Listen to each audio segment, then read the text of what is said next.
Eric Darling here with Eric Darling Data.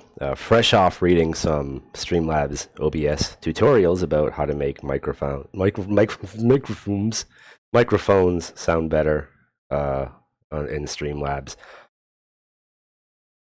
As someone who spends much of his time wondering why no one does basic Google searches before writing a SQL query to figure out what might be a good, better, or best way to write the query, it didn't occur to me until today to see if there were any nice, helpful blog posts about how to make Streamlabs microphones sound better and all that. Not that it sounded bad; it was just low. I got some complaints yesterday, aside from people who are wrong about commas going first in lists of columns in select query. Well, any query really. I got a slight neg from probably some spy at Beer Gut Magazine saying that my audio volume was a little low. So I've cranked the gain up. I apologize if anyone goes deaf listening to me. I've done my best to screen out breathing noises and other uncomfortable mouth sounds that drive people with misophonia up walls. So hopefully that works out too. So we'll find out. Anyway, I am here today, live in the flesh, in the present, to talk about different sorts of predicates that you might see evaluated in queries like seeks and selects and residuals and other things like that when you look at your SQL Server execution plans. The majority of the queries that you're going to see today are all going to have this little 1 equals select 1 tacked to the end of them, like so. And I've got what is hopefully a helpful blog post about why that's there here. That will be in the show notes and all that good stuff. So anyway, let's get going. So first, probably the easiest thing to start with is seeking to a value in your primary key / clustered index. If you're one of those people who has a clustered index and a non-clustered primary key, you might see different results. I'm not saying that's a bad thing. This is not quite commas first in the realm of bad ideas, but it's certainly not a typical pattern that you see explored in databases, at least in SQL Server databases. Perhaps on my learning path within other database platforms, I'll find out differently. But anyway, if we run this query and we look at the execution plan, we are going to see what is, at least I hope, at this late day and age in our lives, a clustered index seek. And we have our seek predicate down the bottom there. I'm working on my weather meteorologist pointing skills here. That's a little funny because everything's backwards. This is my left hand, even though it appears on my right. Magic. How the magic happens, how the sausage gets made. But you can see that we seek directly to where ID equals 1, which is exactly what our query asked for. No bugs in SQL Server at all for that. What happens if we have a where clause where we don't have an index on the column that we're searching, in this case, this reputation column right here, is we are going to scan, in this case, the clustered primary key of the table and evaluate that predicate. We don't have an index that helps us find data. SQL Server is asking us, begging us for an index that would help that, but we don't have one at the moment. We'll get around to that in a moment, I promise. But if we look at the come on back tooltip. If we look at the tooltip for this now, we have a predicate right up there, pointy weatherman, where we scan the entire table, and as we're reading data pages, we are filtering the reputation column to find where anyone has a reputation of 56106. So we do have to scan the whole table. That doesn't take very long in the context of this query. It's not a very big table, and my computer is pretty good. So we get through all those rows in about 258 milliseconds there, give or take some timing there, drawing up query plans and whatnot. But then if we search an indexed column, right, like the ID column again, it's a clustered primary key, and also search the reputation table, we get back to doing pretty okay as far as performance and being able to seek to certain values goes. This takes absolutely zero time whatsoever because we seek to like one data page pretty quickly. And if we look at the tooltip for this, we have a seek predicate at the bottom that evaluates the filter on ID, and then a residual predicate. It just says predicate up at the top there, but most people will call it a residual predicate because it's a predicate that you evaluate after the main predicate. So it's just kind of stuck on the back end. I think that's Hollywood talk, right? Get some residuals in there. But we seek to where the ID column equals 77, and once we find any IDs, and it's a primary key, so it's unique, so there's only maybe one of those, but we seek to where we find 77, and then we evaluate to see if the row for ID 77 also has a reputation of 56106. And in this case, because I have very carefully engineered all of these demos, we do find one row, Mr. Darren Kopp. I don't know if that's supposed to be a funny name or not. Might be a really great joke in German or something. And we can do that with multiple different kinds of searches on the ID column, right? Because it's the leading column of the index. It's the clustered primary key. We can do all sorts of searches against that column and still seek to those values, right? How efficient the seek is going to depend on how many rows get located. Right now, the users table in the Stack Overflow 2013 database has around 2.4 million rows in it. So searching for anyone with an ID under 78 is pretty quick. If we were to search for anyone with an ID greater than 0, we would seek, but we would seek to everything in the table. We would read all that stuff, and that's not a very helpful seek, though it is a seek, and most people would fail job interviews for saying that seek is good. At least if I was giving the job interview. Watch out. Anyway, we can get this. It's pretty efficient. Darren Kopp is still the only person who shows up. And we have a pretty close result to the last query. Our seek predicate way down the bottom.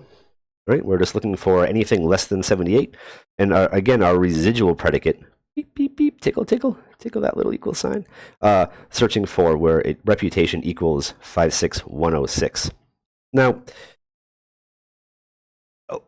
for some reason, when I'm answering questions about indexes, I get a lot of questions about index design, index theory, like, what's the best index for this? What's the best index for that? And really, the best index is one that kind of closely matches the queries that you're running, right? It's not like you can just design an index out of nowhere and be like, good index.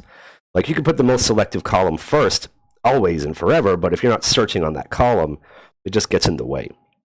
So to kind of demonstrate that, I'm going to create this index. And this index, which I'm going to talk about once I finish hitting the Control and E stuff over there to execute it, has account ID first.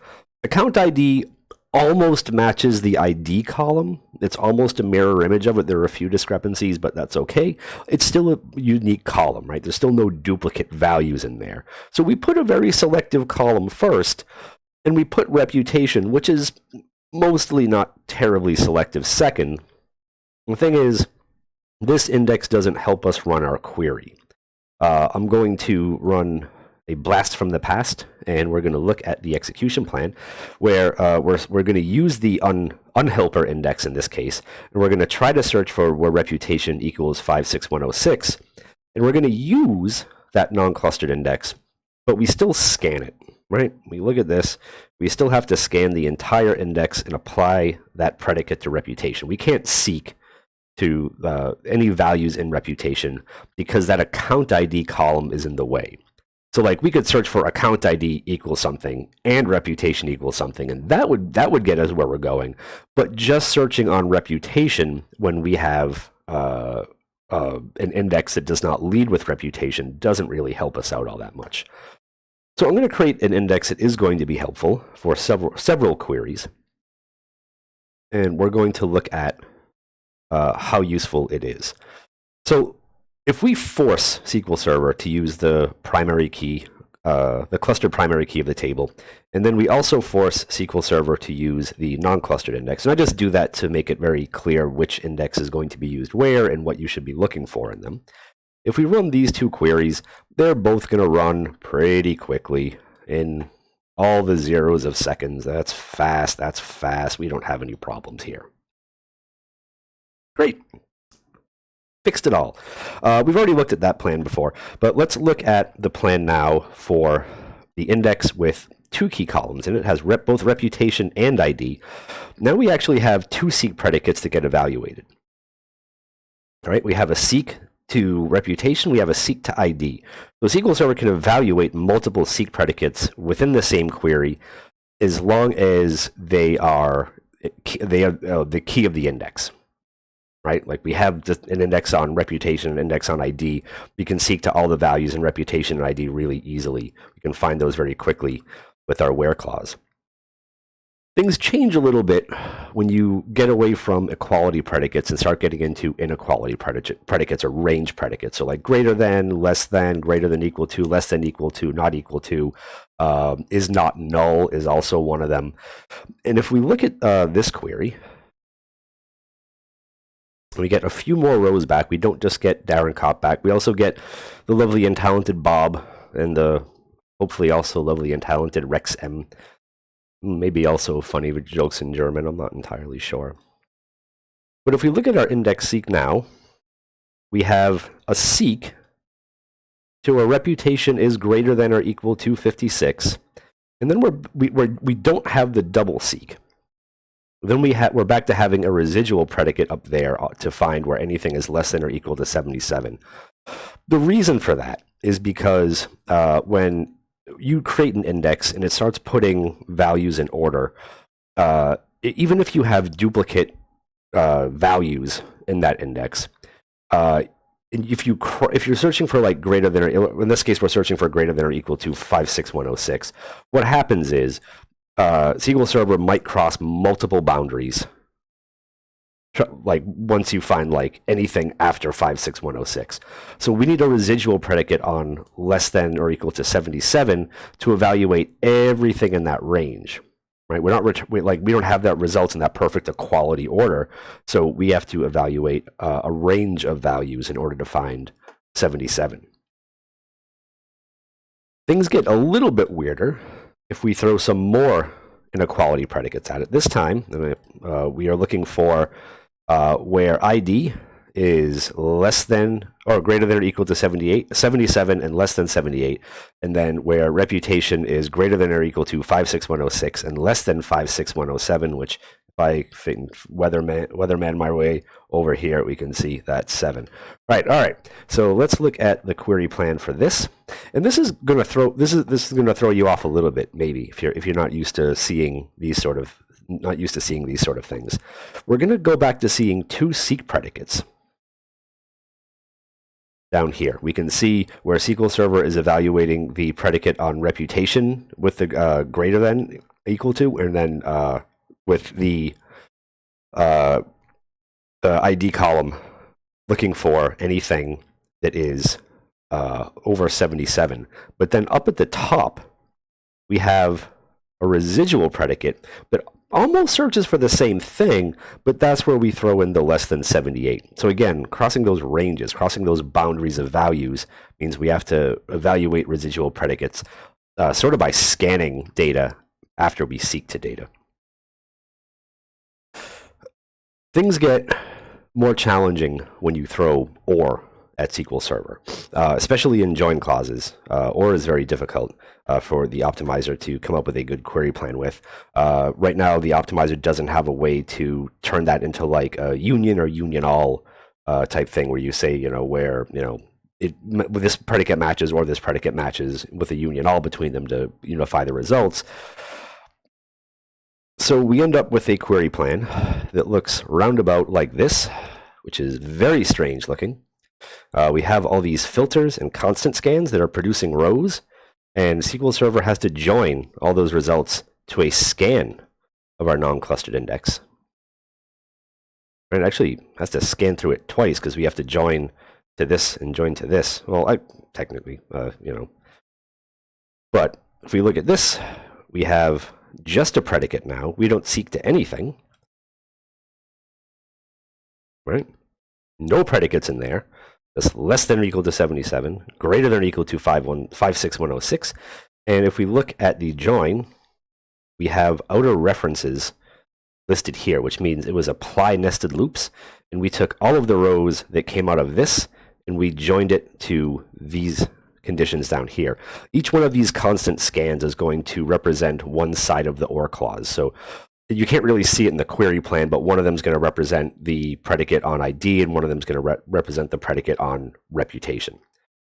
So that's fun. We can apply multiple OR predicates combined with AND predicates as well. And if we do that, we get a pretty similar execution plan, right? And it's going to be kind of the same story here. SQL Server is going to evaluate the range of greater than 77, greater than or equal to 77, less than 78. And then over here, it's going to evaluate reputation greater than 56106 and less than 56107. Where we start to run into problems with SQL Server queries is when we start applying functions to columns. Now, if we didn't have these functions here, we would be able to seek pretty normally to all the values that we want. But because we do have functions wrapped around those columns, we have an index scan again.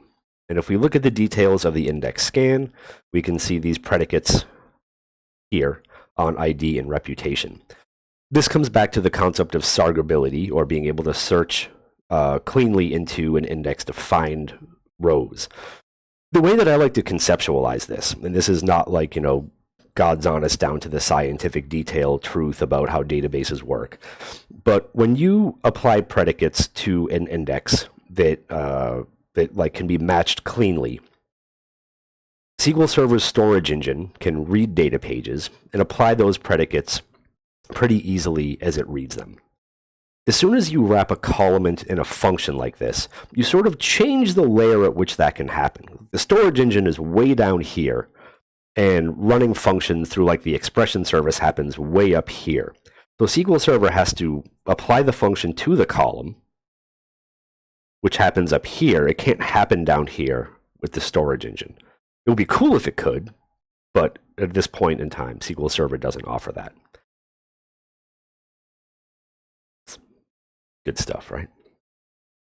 This is also sort of true of string columns. And one thing I should mention up here is that sometimes if you write predicates that are not sargable enough, like SQL Server won't even be able to apply them when it scans an index. You'll have a separate filter operator that goes and filters out rows after you've done a bunch of work on an index. So if we create this index, which this one here leads with, only has display name as a key column. If we create that and we run these three queries, only one of them is going to be pretty reasonably fast. The other two are going to be slow because we have to match across a whole bunch of bytes in a row rather than just matching the leading bytes in a row. If we look at this execution plan, or these three execution plans rather, we have an index seek up here, an index scan down here, and then just a little bit cut off another index scan down here.